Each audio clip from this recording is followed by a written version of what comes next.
Back off. Dylan's voice cut through the humid May morning like a blade. His backpack hit the ground with a soft thud as he lunged forward, shoving the drunk frat guy away from the woman backed against the side of the old red brick lecture hall. The guy staggered, then sneered. "What's it to you, punk?" She said no. Dylan growled. His hands shook, not from fear, but adrenaline. His heart pounded against his ribs like it wanted to break free. The woman, in her mid-40s, wore a navy blue coat and thick glasses. Her hair was pulled into a low bun. Not a student, not someone Dylan recognized. But the fear on her face wasn't something you just walked past. The man, older than most students, possibly a visiting alum, stumbled again and spat at Dylan's feet before slurring, "Whatever, man. She ain't worth it." Then he turned, laughing, and staggered toward the parking lot. Dylan let out a shaky breath and turned to the woman. "Are you okay?" She was silent for a moment. Then her hand gently touched his forearm. "Thank you," she said softly. "I didn't think anyone would actually stop." "You shouldn't have to think that," Dylan replied. "You should just be safe." Her eyes held his for a moment, then widened. "Your hand. It's bleeding." He glanced down. His knuckles were split from where he'd hit the wall as he shoved the guy. "It's nothing. I'm just glad you're okay." But then he looked at the time. 9:42 a.m. His final exam started at 9 o'clock. His heart dropped. "No," he whispered. "Oh no." She watched as his face drained of color. "What is it?" "My philosophy final. If I miss it, I fail. There's no makeup. My scholarship depends on it." For the first time, her voice trembled. "You risked your future for me." Dylan tried to force a smile. No regrets. But inside, everything was unraveling. By noon, word spread. Dylan Chase, the broke kid from the trailer park outside Charleston, had punched a man to protect a woman, then missed the one thing standing between him and graduation. His roommate, Sean, was waiting at their apartment with fast food and wide eyes. "Dude, did you actually miss it?" "I did," Dylan muttered. She didn't even give her name. Just walked away.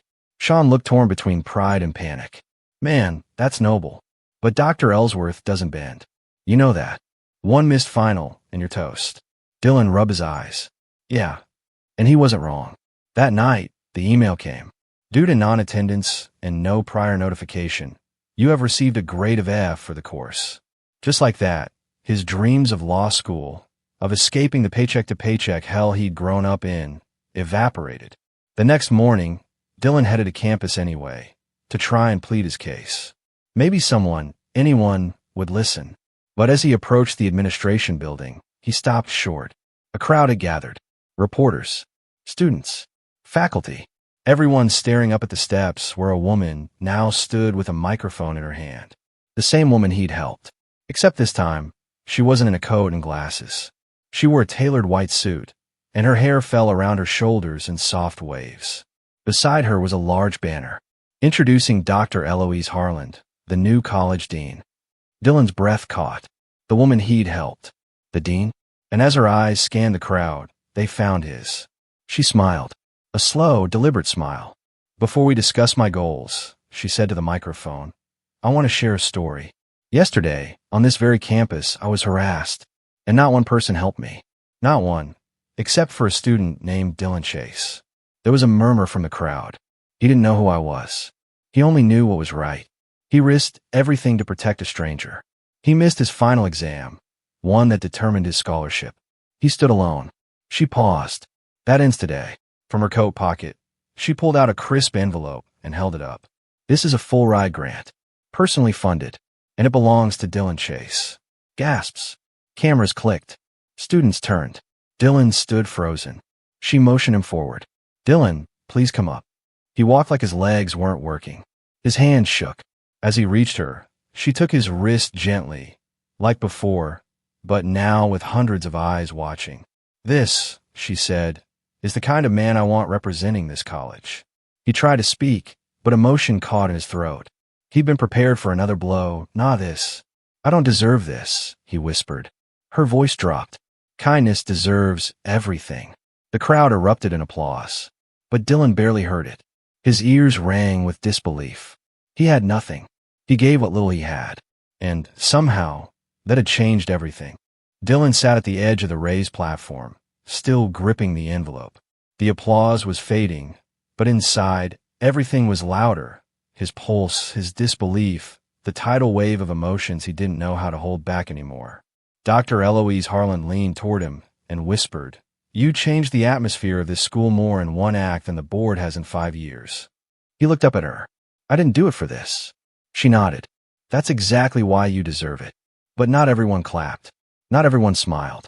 Across the courtyard, a boy in a designer hoodie narrowed his eyes. A few others whispered. Phones were out, not to celebrate, but to plot. One of them muttered, "I spent 4 years sucking up to the administration. This guy throws a punch and gets a grant." His name was Brent Holloway, student council president, son of a trustee, and he didn't like being overlooked. Later that evening, Dylan returned to the apartment. Sean was pacing with his phone in hand. "Dude, you're everywhere. Like, everywhere. Look, CNN, TikTok, local news. You're the final exam hero." He tried to smile. "Didn't do it for attention." "I know, but it found you." Then Sean's voice dropped. "But I overheard something. Brent and a few others are pissed. They're saying you made the whole thing up. That maybe you knew she was the dean." Dylan shook his head. "Come on. I'm just saying, people are bitter. Don't trust that this ends here." And Sean was right. 2 days later, Dylan was summoned to the dean's office. He expected congratulations. What he got was a folder slammed on the table. Mr. Chase, a sharp-voiced woman, Dean Harlan's assistant, began, "We've received a formal accusation from the student disciplinary board. It alleges collusion between you and the dean for financial gain." "What?" Dylan's voice cracked. "That's insane. I didn't even know who she was." The woman didn't flinch. "You are being accused of manipulating a public incident to receive compensation and bypass academic regulations." Dylan's hands balled into fists. "I gave up everything to help her." Dean Harlan entered at that moment. Her eyes were tired but steady. "I'll take it from here," she said, her voice calm. The assistant left without a word. "I'm sorry," Dylan said, rising. "I swear I didn't." She held up a hand. "I know. I believe you. But the board is under pressure. Brent's father is making calls." Dylan stared at her. "Why? What did I ever do to him?" "You existed," she said softly. "And you reminded people what integrity looks like." She walked to her window. "When I was your age, I was homeless for a year. Slept in my car. Took night shifts. Had a baby at 19. People like Brent, they only see what we become, not what we endured." Dylan was stunned silent. Then she turned. "But we don't back down." That night, Dylan received a notification. "You are to appear before the disciplinary committee next Friday. A week. 7 days to prove he wasn't a liar." But Dylan had nothing. No lawyer. No parents to call. Just a roommate, a grant on the line, and a woman who believed in him. And one other thing. Kindness. He walked into the local diner the next morning and noticed the same waitress who always gave him free refills, even when he couldn't pay. "Morning, Dylan," she smiled. "On the house." "Thanks, Max." She leaned in. "And hey, you stood up for someone who needed help. You did good, honey." He looked around. Others nodded. Older folks. Custodians. People who didn't wear design or anything. People who saw. "You're not alone," Mags added. For the first time since the ambush, Dylan felt his chest loosen. He stepped outside, and there, across the street, stood Brent, smirking. "Enjoy it while it lasts, hero," Brent called. "You'll be out before finals are over." Dylan stared at him, jaw tight. "Then I'll go out doing the right thing." Friday, 9:58 a.m. Dylan stood outside the disciplinary committee room in a borrowed dress shirt and secondhand blazer, the collar just slightly too tight. His palms were damp, heart rattling in his chest like a cage fighting to break open. He could hear muffled voices inside. One of them was Brent's. They coordinated it. I mean, what kind of student misses a final exam unless he knows he's getting something better in return? Laughter. Some agreement. Dylan closed his eyes. He thought of his mother, who used to tell him, "Even if your voice shakes, say the truth." She died 3 years ago. He hadn't spoken to his father in almost a decade. He was alone. Then the door opened. Dean Harlan stood at the far end of the room, expression unreadable but posture powerful, dressed in black like she was attending a funeral she didn't plan to cry at. "Mr. Chase," a gray-haired committee chair said, "please enter." He sat across from 6 board members, a microphone in front of him. Beside them was Brent, arms crossed smugly. His father, Thomas Holloway, powerful trustee and donor, watch from the shadows like a vulture in a suit. Mr. Chase, the chairman began, we're here today to review allegations of misconduct and collusion involving the recent grant awarded to you by Dean Harland. Please speak plainly and directly. Any lies will result in immediate expulsion. Dylan swallowed. There are no lies. I didn't know she was the dean. I saw someone in trouble and stepped in. Brent scoffed. Oh, please. You skipped the most important exam of your academic life for a stranger. I didn't skip it, Dylan said louder now. I missed it because a woman was being harassed and nobody else moved. Nobody. Not even you. A buzz went around the room. Brent's smirk faltered. Dean Harlan leaned forward. May I add something? The chair nodded. I was undercover, she said. I dressed down to observe student behavior anonymously for my report to the board. What I didn't expect was to be cornered by an intoxicated former student. I was terrified, and only one person helped me. She turned toward Dylan. Mr. Holloway cut in. With respect, Dean, we have a witness report that Mr. Chase raised his voice, struck a man, and escalated the scene. Sounds less like a good Samaritan and more like someone looking for attention. Harlan's jaw tightened. The man was harassing me, verbally and physically. If Mr. Chase had not intervened, I believe the outcome could have been worse. Brent grinned. Do you have proof of that? Security footage. Harlan's eyes glinted. No, she said slowly. But he does. All heads turned. Dylan reached into his pocket and placed his phone on the table. I record lectures because I can't always focus. I forgot to stop the recording that morning. The committee chair raised a brow. And what's on the recording? He pressed play. They all listened. The voice of the harasser echoed through the room, slurring words, making threats, laughing. Then came Dylan's voice, angry, panicked, protective. Then the woman's voice, Eloise, saying, thank you, as she trembled. The room was silent by the time the audio ended. Brent's face drained of color. Looks like you just committed slander on record, Mr. Holloway, Harlan said coldly, against both a fellow student and your own dean. The chairman leaned back, steepling his fingers. Well, that changes things. 20 minutes later, Dylan was cleared of all charges. Brent was placed on academic probation. His father stormed out without a word. Dean Harlan walked with Dylan outside. You recorded that whole thing? She asked, astonished. I didn't even know I had. He laughed nervously. I was just trying to protect you. She looked at him. Really looked. You've protected a lot more than me, Dylan. You reminded this school who we're supposed to be. He looked down. It still feels unreal. Good things always do. Then she handed him a sealed letter. What's this? My recommendation. For Harvard Law. You deserve more than this place. But Dylan wasn't finished yet. That weekend, he returned to his old neighborhood. The trailer park with rusted fences and cracked streets. The kids still played soccer in dirt lots with duct tape balls. His old neighbor, Ms. Campbell, still struggled to breathe through a broken window unit. He walked door to door, asking what people needed. He started a fundraiser, used his new attention to raise $70,000 in a week. Just a student, the news anchor said, but one who turned viral fame into real kindness. Dean Harlan saw the segment and quietly smiled, because that's what she'd seen in him all along. Not a hero for cameras, but a fighter for people forgotten by the system. It was supposed to be over. The committee cleared him. Brent had gone quiet. The college praised him publicly. Dylan even started getting internship offers from nonprofits and law firms, impressed by his integrity.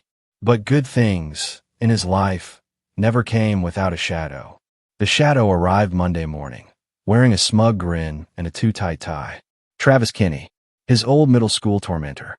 What the hell are you doing here? Dylan asked, frozen mid-step outside the student union. Travis adjusted his badge. Media relations intern. College PR office. Small world, huh? Travis smirked. When I heard your name blowing up on the news, I couldn't believe it. Dylan Chase, the moral icon of the year. Dylan didn't respond. You know, Travis said louder, it's funny. You're out here pretending to be some noble hero, but I remember you stealing money from the donation jar at the middle school fundraiser. Dylan's fists clenched. That never happened. Travis grinned wider. Doesn't matter. I've got a better story. And a platform now. That afternoon, a post went up on a popular student page. Was Dylan Chase ever really who he says he is? One former classmate recalls a different story.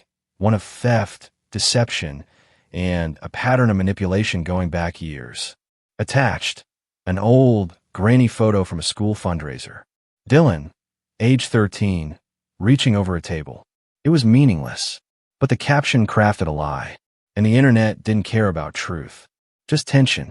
Comments exploded. Knew it was too good to be true. Another fake hero exposed. So the dean was fooled too. Dean Harlan called him in her office that evening.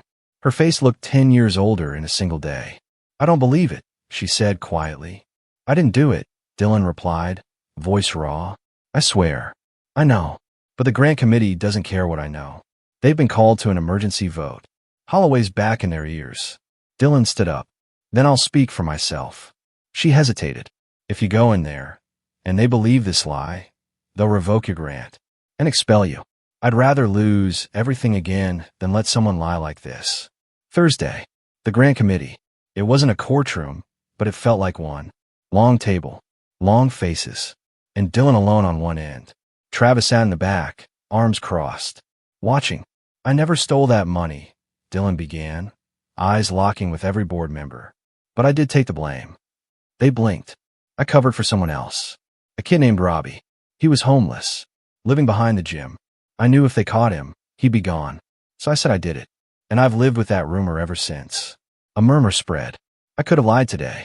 Said I didn't remember. But I do. I remember everything. Because kindness isn't always clean. It's not easy. It doesn't always win you likes or applause. Sometimes it just means taking the fall for someone who doesn't have a voice." The room went still. Dylan's voice cracked. "But if that makes me unworthy of your grant, so be it. I didn't come here to be famous. I came here because I believe in people, even when they don't believe in me." Dean Harlan didn't speak. She didn't need to, because when the vote was called, it wasn't even close. He kept the grant. Outside, Travis was gone. Dean Harlan found Dylan sitting on the steps in the dark, head bowed. "You okay?" He shook his head. "That kid, Robbie, he died last year. Fentanyl. I found out through a Facebook post." "I'm sorry," she whispered. "I thought about him when I saw you that day. That's why I stepped in. I remembered how no one stepped in for him." She sat beside him. "You know what I see when I look at you?" He shrugged. "I see the student I once prayed someone would believe in." They sat in silence, side by side. No cameras. No applause. Just truth. And healing. The sky was soft and golden above the college quad. The breeze warm with the first hints of summer. Rows of white chairs faced the stage, and parents filled the aisles, fanning themselves with programs. Graduation day. Dylan sat near the back of the stage, clad in the black robe and cap he never expected to wear. The scholarship that once seemed lost had not only been restored, it had opened doors. He had been accepted to Harvard Law. He'd never even dreamed of applying before. Now, the dean was calling his name. Valedictorian, Dylan Chase. Applause. Not polite, real. He stepped up to the podium, heart pounding, hands slightly trembling. 1,000 faces stared back at him, but he focused on one, Dean Harlan, sitting proudly in the front row. Behind her, Mags from the diner, the janitor who had slipped him sandwiches when he couldn't afford lunch. Sean, his old neighbor Miss Campbell, and a few kids from his trailer park, invited by Dylan himself. He looked at the microphone. Then he exhaled. "I wasn't supposed to be here." Silence fell. "I come from a trailer home where the walls are paper thin and winters are loud with wind. Where no one in my family ever went to college. Where the first time I held a textbook, I was 15, and it was missing the back cover. Some heads tilted. I've scrubbed tables to pay for notebooks. Fixed old tires for extra cash. Skipped meals to afford lab fees. And 2 weeks ago, I missed my final exam. Not because I was lazy, but because I stepped in when a woman was being harassed. She turned out to be our dean." Gasps rippled. "But I didn't step in because of who she was. I stepped in because of who I am." More silence. "I've been accused, judged, lied about, but I've also been believed, lifted, fought for, by people who didn't owe me anything." He looked at Dean Harlan. "And one woman reminded me that kindness doesn't die. It gets passed on." He paused, voice growing stronger. "You see, this school taught me law, but life taught me justice. Justice means standing up when no one else does. Justice means risking everything not because it's easy, but because it's right." He swallowed the lump in his throat. "Today, I walk across this stage not because I'm the smartest or richest, but because someone saw value in me when I had none to offer in return. He looked at the sea of students. And now, I challenge you to do the same. Find someone invisible and see them. Help them. Not for praise, not for profit, but because someday they might be the ones who change everything. He stepped back. The crowd was still. Then, standing ovation. Some were crying. Even Brent, silent in the audience, arms crossed tightly, looked away, jaw clenched. But Dylan wasn't watching for applause. He was watching Dean Harland. Later, as they stood alone in her office one final time, she handed him a small velvet box. He frowned. What's this? Open it. Inside, a gold pin with a single engraved word. Reclaim. She smiled. My daughter was your age when she died. Her name was Ava. She always said she'd reclaim her future, no matter what anyone took from her. Dylan looked at her, stunned. I see her in you, she said softly. And I finally got to do for someone else what I wish I'd done for her. Tears welled in his eyes. Thank you. No, she whispered, touching his shoulder. Thank you for saving me in more ways than one. 1 year later, Harvard Law School, Lecture Hall B. Dylan Chase, now a TA, spotted a nervous freshman sitting alone. She looked out of place, worn hoodie, secondhand backpack, chewing her lip as she scanned the room. He walked over and slid a spare pencil onto her desk. You'll be fine, he said, smiling. And if you need anything, don't be afraid to ask. She blinked at him, surprised. Thank you. He turned away, then paused. No regrets, he said, softly, almost to himself, because he finally understood. The smallest acts of kindness, they echo the loudest. And sometimes, they change everything.